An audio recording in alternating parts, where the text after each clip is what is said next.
It's Ghost of War. The song is Heaven's Burning. And when we come back, I'm going to have Ronnie live on the phone, and we're going to talk music. So here now, Tuesday nights live, Rock Rage Radio. It's the Edge of Chaos with me, Rich Kaos. Turn it up, people. Come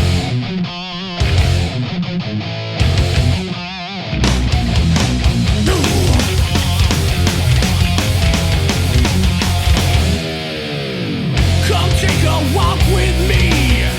Let me show you to my world, where everything is upside down and right side road.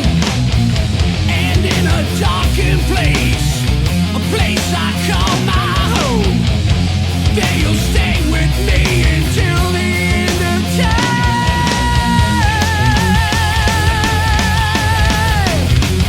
Heaven is my name.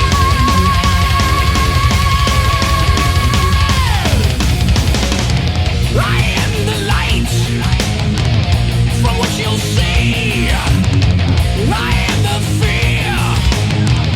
You put your faith in me, and in the end, the truth will set you free. Heaven is my name.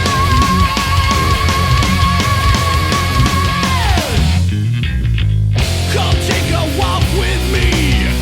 Travel back through time and space, never really knowing how things went so wrong for you in the first place. You got just one last chance for you to save your soul, then you'll pay for it until the end of time.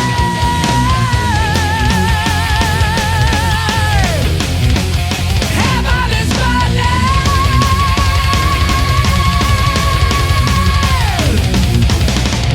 I am the light from which you'll see. I am the fear. You put your faith in me, and in the end, the truth will set you free.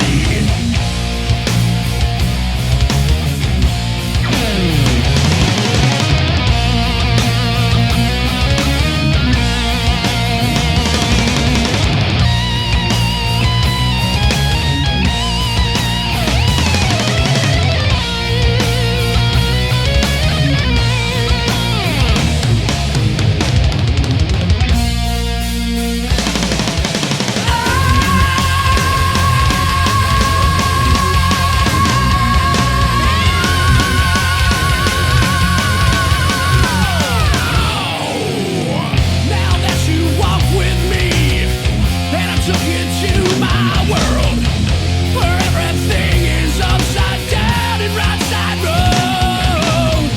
Now in the darkest place, a place that's now your home, there you'll burn with me until the end of time.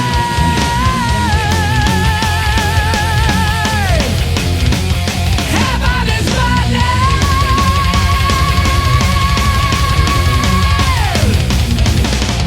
I am the light from which you'll see.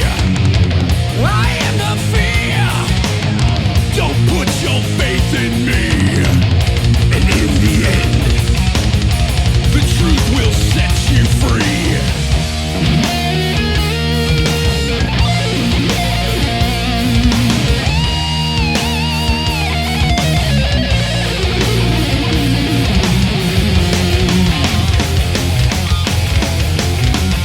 Heaven is my name.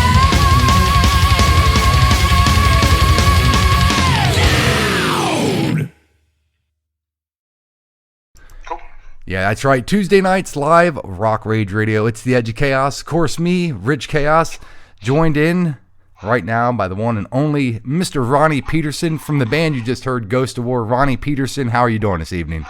I am doing absolutely wonderful, my friend. It is so good to hear your voice. It's been far too long, man. Absolutely, absolutely. Same to you. And, you know, we're going to reach out here and we're going to spend a little bit of time during this segment, and we're going to talk about the state of the music industry. Ronnie has been in the music industry, I don't know. How many years have you been in the industry, Ronnie? A long time. I think Ronald Reagan was Ronald Reagan was president. I think now it's been a long time, man. Too long.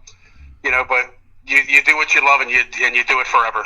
So, Ronnie, you're the lead singer for the band we just heard, Goes to War. You also have a side project, I believe, called Iron Priest.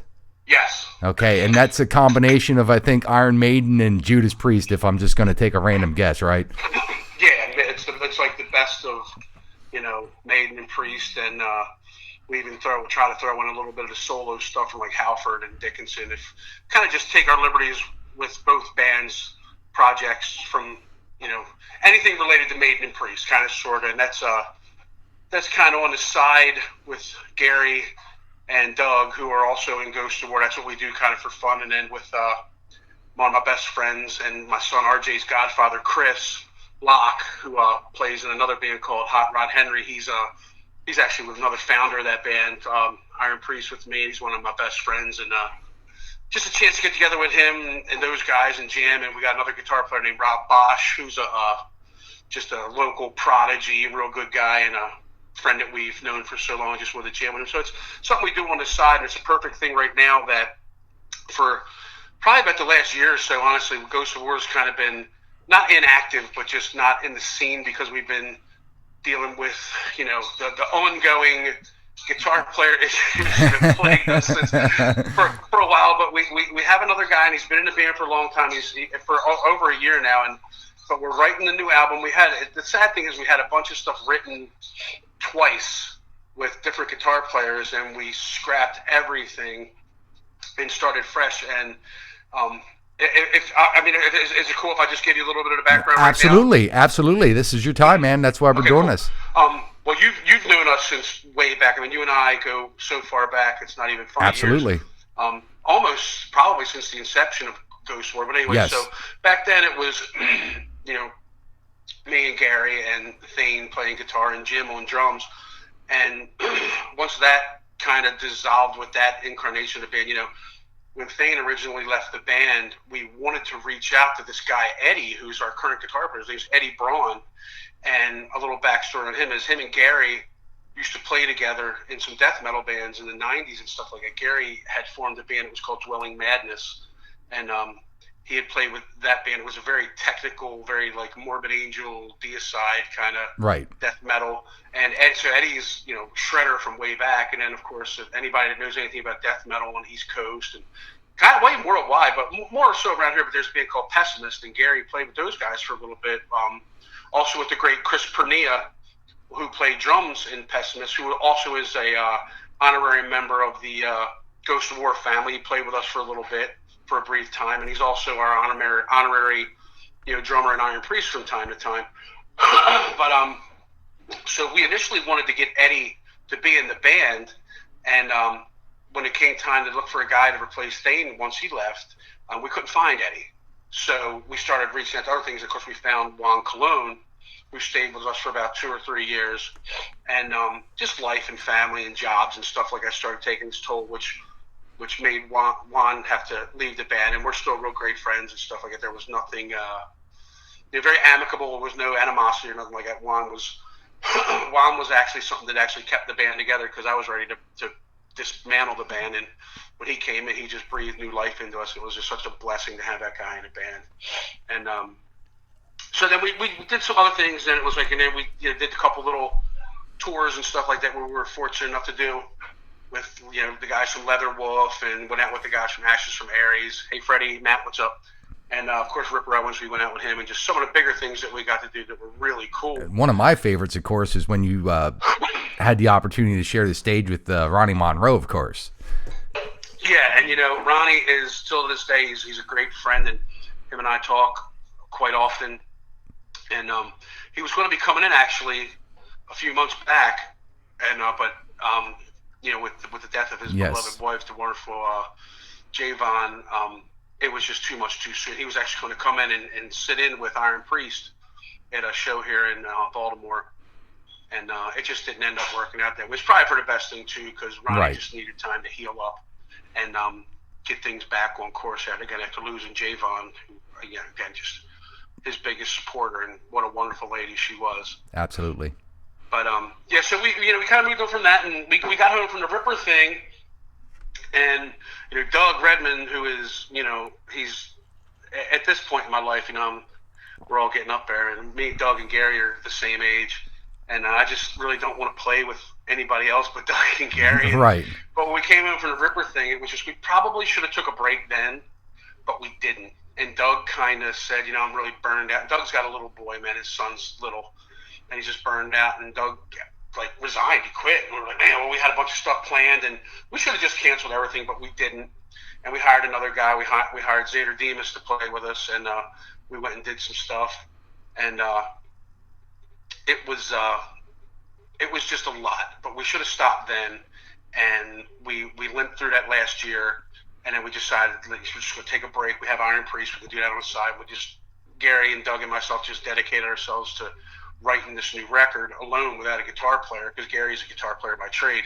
Actually, let me back up. Gary and Doug actually were writing the album, because I'm just waiting for them to do what they do, and I'll put my input in. And we found Eddie again and reconnected with him. Now, the guy we originally wanted after the initial, losing our original guitar player. And so he's been with us for over a year now, and things couldn't be better. We're just taking our time. There's no rush. We're not pushing anything. Everybody's having a lot of family time. And like I said, I missed a lot of time doing stuff, even if it was just like weekend warrior stuff. Right, right. And with my kids, I got 13 and an 8-year-old, and Doug has got 2 grown daughters, but he has a son named Joey. He's a little boy, and he was missing things, when the kid's like 2 and 3, and that's just too much. And it was just taking a toll on Doug, and he needed a break. We all needed a break. So we regrouped, and everything is great. So anybody that cares about, Ghost of War and the 4 of us and stuff like that, things could not be better right now with the band. We might be a little bit off the radar right now, but we have never been more of a band, more focused, and we're just taking our time, no pressure, and trying to write the absolute best songs that are, Ghost of War classic sounding, with, that twist that we make to be our sound. And like I said, things just couldn't be better, and we're just taking things slow, but our focus right now is just Ghost of War, new album come out. Once the album comes out, then we're going to hit the road and play anywhere that they'll have us right now. And of course, one of the main reasons we're talking now is the current state of music, not just locally or right. East Coast, but everywhere. So it's probably a good thing that we're not really playing right now. So it's given us time to really refocus, and probably given us some good musical content also. All right. Well, what we're going to do right now is we're going to play another song from Ghost of War.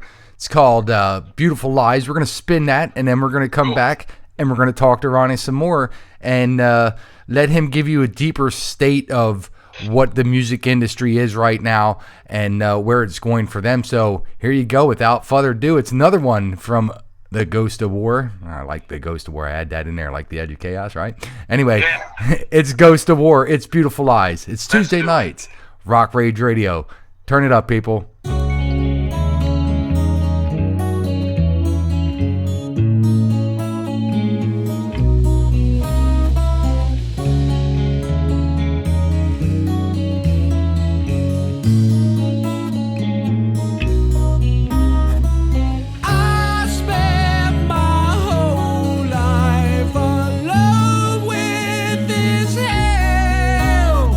Lost in my mind,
Yeah, that's right. Tuesday nights live, Rock Rage Radio, The Edge of Chaos, of course. On the line with me live, we have the one, the only Ronnie Peterson from a band you just heard, Ghosts of War. So, Ronnie, you can go ahead, fill us in real quick about what we were talking about a little bit before the break, where we were saying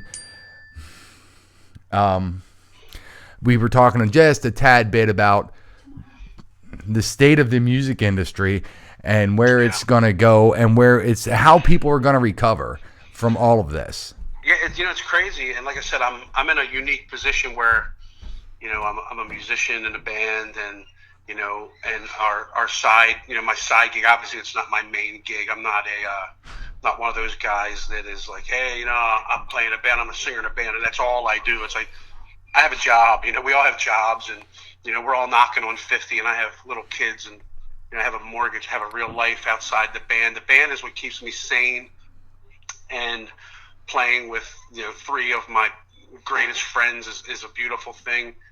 But yeah, we've been off. So the unique position that I'm in, I've been watching all my friends who are still like gigging and stuff like that, where I'm taking a break. And one of my I have to call him my great friend. One of my great friends, Corey Garrison, who is another local guy here, and he is just the promotion king. And I got seasonal allergies. Hold on. I don't have the coronavirus. No virus. As I'm sipping my loose cannon beer. There you go. Yeah, I got seasonal allergies. They're terrible. But anyway, so I talked to my friend Corey about this, and he's like booked like 1 million shows a year, and he's had to cancel everything. And it's like, how do you go from going 1,000,000 miles an hour, which you want to do, and then the brakes get pulled on you, and you're stopping, not because you want to, like what we've done. We chose to stop and take a break. And it's like, now what do you do? It's like everybody's been put on hold. Your band schedule's on hold. And a lot of these guys who are local guys use their band stuff as like a supplemental income. You know what I mean? So absolutely, that's hurt them as well. Instruments and all of that stuff and gas to get to the shows, none of that stuff's free. Somebody's got to pay for it somewhere. The merch and everything else that you guys have and provide to put your music down, it all has a cost. And I know you guys, most of the members of the bands, they do have, daytime jobs, but still you look forward to these events coming up on the weekends, and now you're sitting here going, wait a minute. Right. When is my next weekend event going to be? Because how long is it going to be till this venue opens? Yeah, and that's like I said, I mentioned my buddy Corey. He just was mentioning things about this on Facebook, where he's like, he's done more canceling of shows lately than he has of playing shows. And I got another friend. It's like, I feel so weird. I'm not promoting my shows. I'm not promoting myself this weekend. What I'm doing is like, what are you all doing this weekend now? It's not hey, here's what I'm doing. So it's this weird kind of, Planet of the Apes kind of upside down world. And you're used to doing this stuff. But as we were talking during the break when the song was playing, Beautiful Lies by Ghosts of War, by the way, which you can get on CD Baby and iTunes. Thank you.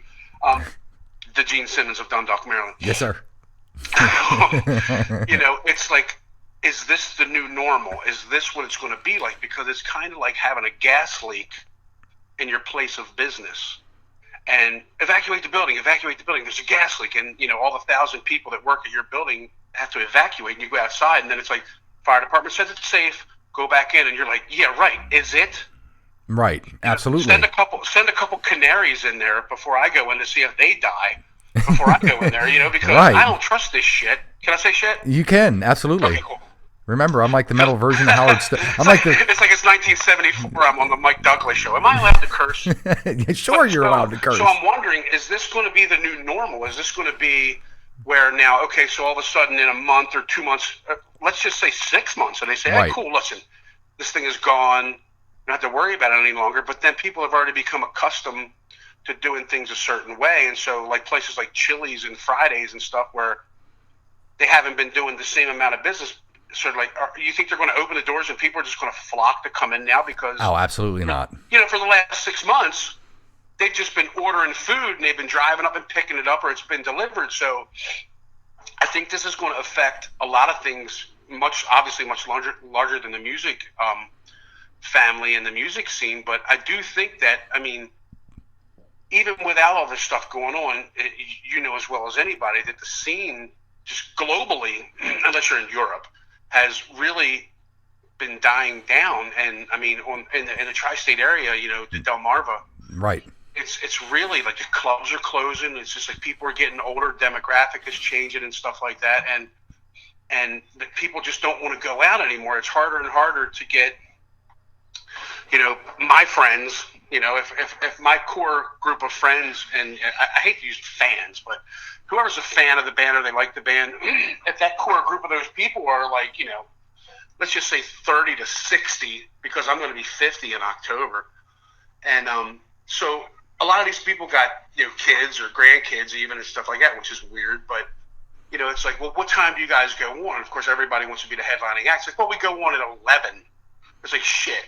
I'm in bed at 10:30. You know? So unless you guys are opening for Metal Church or Overkill and stuff like that, it's like this special thing. So, you know, playing clubs and stuff like that and inside bars and stuff like that have kind of become a thing of the past almost, you know, unless you're making like this killer payday and there's a built-in crowd. So that's actually what happened too during the last phase of our gigging out, where we were just taking a bit more of important gigs and playing places that were like super good to us from day one and just playing, you know, for the people to show up. But it's like, it's kind of pointless at this juncture to like, you know, play like, you know, Joe's Bar and Grill for 11 people on a Friday night. You know, it's just like the bar loses, you lose. And it's, I mean, I get the whole thing, you know, guitar strings aren't free. And if all you make is, you know, $78 between 4 people before you even pay the sound guy, it's just kind of pointless. So, right. And not to sound like an egotistical, arrogant prick, but I think with this band, we've paid our dues long enough. I think everybody in this band has been around long enough where if we want to pick and choose where we play and when we play, that's what we're going to do. And absolutely, you know, me, Doug, and Gary have came to the conclusion that, you know, that's kind of what we're going to do. It's like, look, let's be real selective about what we do and where we do. And to be honest with you, we'd rather play, you know, a SPCA benefit gig for free with a really good exposure and to do a good cause than play, you know, a corner bar in New Jersey, you know, opening for some other local Jersey band just so we can get our foot in the door. It's like, it's kind of not worth it. I hate to sound like a dick, but it's just not worth it. You know what I mean? I mean, we could just as well set up, you know, a live camera and get in a rehearsal space and play a free show for people to care, you know, and that would actually be more fulfilling to me. No, absolutely. So, you know, when the dust settles and the dust clears, you know, I think you bring up a good point. You are more about the exposure and to get out there versus, hey, let's go get a paying gig. You know, I think that coming out of this, it's going to take a lot of, and I don't look at it as a small scale thing. I look at it as the point that you brought up. Some of these bars, some of these different venues that want to, you know, just get open again. You're going to have the leeriness of people wanting to come in. So what's more important is coming out of this. I tell people all the time, here's the best part. How can we help each other when all of the dust settles? What's your thoughts on that? What do you think would be a great avenue for somebody to try to take when all of this gets down, to try not only to keep the industry alive, but to help make it stronger for a comeback? Because I'm telling you right now, we need it. There's a lot of people in this industry and in this scene, and you know what? I'm not a national or, you know, international, you know, playing kind of guy. I played, you know, plenty of places in the States, and it does really seem that, like, because I'm from Maryland, Maryland is a very cutthroat area when it comes to bands and stuff like that, and not so much in these other areas that we've played in, but I've noticed it in Maryland more so. When you're in bands, it seems like it's a bit more of a competition to some people, you know? Okay. And where it's like, you know, oh, if they're doing this, well, we got to do it too. And if that guy has this, then, oh, well, we got to have this times 10. But I've noticed a lot through this that people are noticing that, like, hey, these places that butter our bread, these clubs, one club in particular that I'll mention that I love so much, and I just want to give them a shout out. If anybody happens to be in the Arbutus, Maryland area, it's a place called the Fish Head Cantina. It's absolutely fantastic. My friend Mike Warden runs the place, and Scott Fisher owns the place. And this place is so good to bands, and so, I mean, they have a world-renowned sushi bar. I don't want to be like, hawking this place out. But everybody, all the bands that play there seem to be saying, like, hey, look, I had a gig at the Fish Head, but we're not there. They're still open. Buy some food there. Pull up out front. They'll bring it out to your car. And as crazy as it sounds, this is kind of uniting these bands who are maybe at one time saying, like, one band is saying, like, hey, yeah, I heard you're going to the Fish Head tonight. Well, we're playing at the barn tonight. Don't go there. Or if you can't make it there. So it seems like this is uniting people a little bit to, like, say, look, support these clubs that give us a venue, a platform to do what we do and have fun, even though, we're just local musicians where none of us are getting, record deals at this juncture in our lives. And it seems like we're wanting to save these places that allow us to have a place to get up and stand on a stage Absolutely. and, entertain, I guess. So I noticed that a lot of bands and band members have somewhat united through this that normally would be like, oh, yeah, I know that guy, but, behind their backs, like, oh, fuck those guys, And it seems like everybody is genuinely wanting to save what we have that we share, not necessarily on the same night, you know what I mean? But Right. share what keeps us all alive and doing what we do on the side. Again, because I think everybody's getting older, and, like, new bands aren't doing anything right now. They're happy to get an opening 15-minute slot doing anything. So if anything, I think what's going on right now is it's sobered a lot of people up and made us realize, like, yeah, wow, the scene was kind of fizzling out anyway on its own, but now like you kind of like that scene in A Bronx Tale. I asked you guys to leave. You said you don't want to leave, and now it's like, you know what? Now you can't leave. Right. So it's kind of like the scene's kind of fizzling out when everybody's hanging on, even though kind of don't want the scene really don't want you anymore. But now, like, you can't play. Right. And it seems like people are figuring out new ways to fashion the wheel. I don't know if I'm rambling a little bit, but you follow what I'm saying. Absolutely, Ronnie. I get exactly what you're saying, and that's why I said, the scene's an up and down roller coaster, honestly, and we hit a lull here. But now with a lot of the venues, a lot of clubs, even the outdoor festivals and places postponing shows, outright canceling shows because stuff and scheduling conflicts, it's just causing absolute, for lack of better terms, chaos. Right. It just makes it a mess. So it's a time like now where you obviously sitting back right now looking at the whole project going, how do we come back and how do we make it better when we come back? That's where a lot of work's going to have to be put in. So like you were saying, these bands, you are going to band together and we're going to come out of this. It's that simple. We're all going to come out of this and we're going to be just fine. So the thing is, I don't think we're going. Anyone's going to reinvent the wheel. No. And during the history, everybody has absolutely polished the wheel and found new designs for the wheel, but the wheel is still round. Right. So I think through this, what we're going to do is we're going to find another way, if that makes sense. We're going to absolutely find another outlet, and if that means because, like, look, man, listen, not for nothing. I have gotten to a point where a couple years ago where it's like, because of all the craziness that was going on in the world, and I don't want anybody to misconstrue what I'm getting ready to say right now, but because I'm not like I'm the biggest pro Second Amendment, pro police, pro everything that comes with that. I might frighten some people off and piss some people off, but I'm a constitutional conservative. But I've gotten to the point where I don't like being in big crowds because of all the mass hysteria that happens, and there have been mass shootings and stuff absolutely. like that. And I dislike being in big crowds, and I almost feel like a hypocrite sometimes, because if I was fortunate to get onto a festival or something bigger, I'm like, hey, we're playing this thing, it's going to be 1,000 people, come out, or it's going to be 500 people, come out. It's like, I don't know that I would go out to support someone because of the climate that we live in now, with the craziness in the world right now, and the uncertainty of everything, and now certainly with something that's even more in your face than, a random,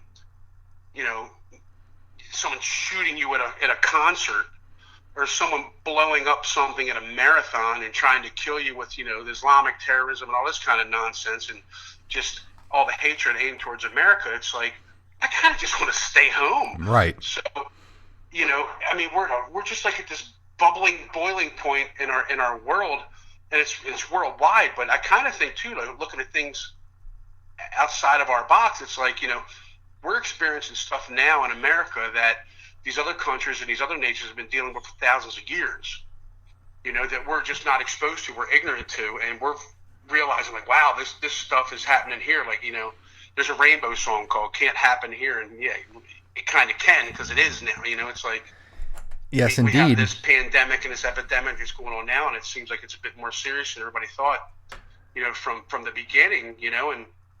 And I got my children in this house, and the trade that I work in, I work at HVAC, so I'm a essential employee, so I have to work. My wife and my kids have been locked in my house for like 19 days. They haven't gone anywhere. Yeah, I just got the message. I got to go to work too tomorrow, so. Yeah, so it's like it's scary, and every night I come home, my wife, I'm she's in the other room. I don't want her to hear me saying this, but even through all the other stuff, I'm married to a really cool chick. She's a really cool girl to put up with a guy, running out of town and playing with my friends, and she doesn't get to go to all the stuff I get to do. And of course now she's like stuck in the house with my kids, and she's paranoid and she's scared, and this is frightening to her. And and I come home every night, and it's kind of like, hey, where were you today? Who did you see today? Where did you go today? Did you touch anything? Did you do this? It's like, it's a real scary time, and I think it's just something that this country hasn't seen. Like you're walking through the decontamination tent to get in your front door. Absolutely, yeah. I just think though that like everything else, it's like there's a reason that things happen. Absolutely. Everything happens the way they're supposed to happen, but like there's a reason why there's an indoor and there's an outdoor, because there was a problem at some point. We had to differentiate. So I think this is going to probably cause a new way of living, and I just really do think that even when this thing is said and done and through, and they say, yeah, it's cool, man, go back out, go out, have fun, go to Chili's, go to Red Lobster, or whatever the hell it is that you like to do. I think people are going to be paranoid and are going to be afraid to do it. And I think even if like big bands come to town, I think it's going to have an effect on these bands. I think it's going to be like, go see Metallica. There's 30,000 people in a stadium. One of those people, you don't want them like coughing down your neck if they're like this person that's, it's, you don't know. No one's going to be honest. No one's going to be like, yeah, I was in Hong Kong, I was in China, I was in Beijing, and I come home and, I was exposed to this or I was exposed to that. And it's like we're living in this world of like not a chemical warfare, but it's like a germ warfare. Absolutely. Going on. It's frightening to everybody. So I don't know what the answer is now, but I tell you this: I got a lot of good friends, and I got a lot of great friends in this scene down here. And I think if anywhere in the North American continent is going to figure things out, I think it's going to be right here in Baltimore, Maryland, where people are going to figure this out, because Baltimore is such a rock and roll town. And if there's not rock and roll going on, man, people are going to go bananas. So you'll figure it out. I think we're going to figure it out. Absolutely. Well, hey, I'm going to let you go. I want to thank you for tuning in. I'm going to end this Ghost of War segment though, because every time I see some of your Facebook posts, you've always got something burning in your backyard, and you know it. and of course, every time I hear this song, it just reminds me of you. But Ronnie, thank you again for calling in tonight and being with us. It's very encouraging to know that you still got a lot going on in the music industry, and you're staying up with it just as you should. And like I said, you bring up a very good point that if everybody can band together, you'll come out of this and it'll come back strong. So everybody be smart, be safe. But anyway, Ronnie, here we go. Without further ado, I'm going to wrap it up here with this segment tonight for you. We're going to play a little cover of Arthur Brown. We're going to play a little. Cool, man. We're going to play a little Fire from Ghost of War. You got it, man. I appreciate you, and thanks for giving me the outlet. I'd like to say hi to everybody and just let everybody know that Ghost of War is still alive. We're kicking, and everything's good, and it won't be that long. We'll be back, and when the dust settles from all this pandemic crap, we'll be back in full force, and Gary Daniels is going to buy everybody a shot of Jägermeister. That's right. Well, thank you again, Ronnie. So here we go. Let's turn it up, ladies and gentlemen, without further ado. What do we have, Ronnie? Fire! I am the god of hellfire, and I bring you fire!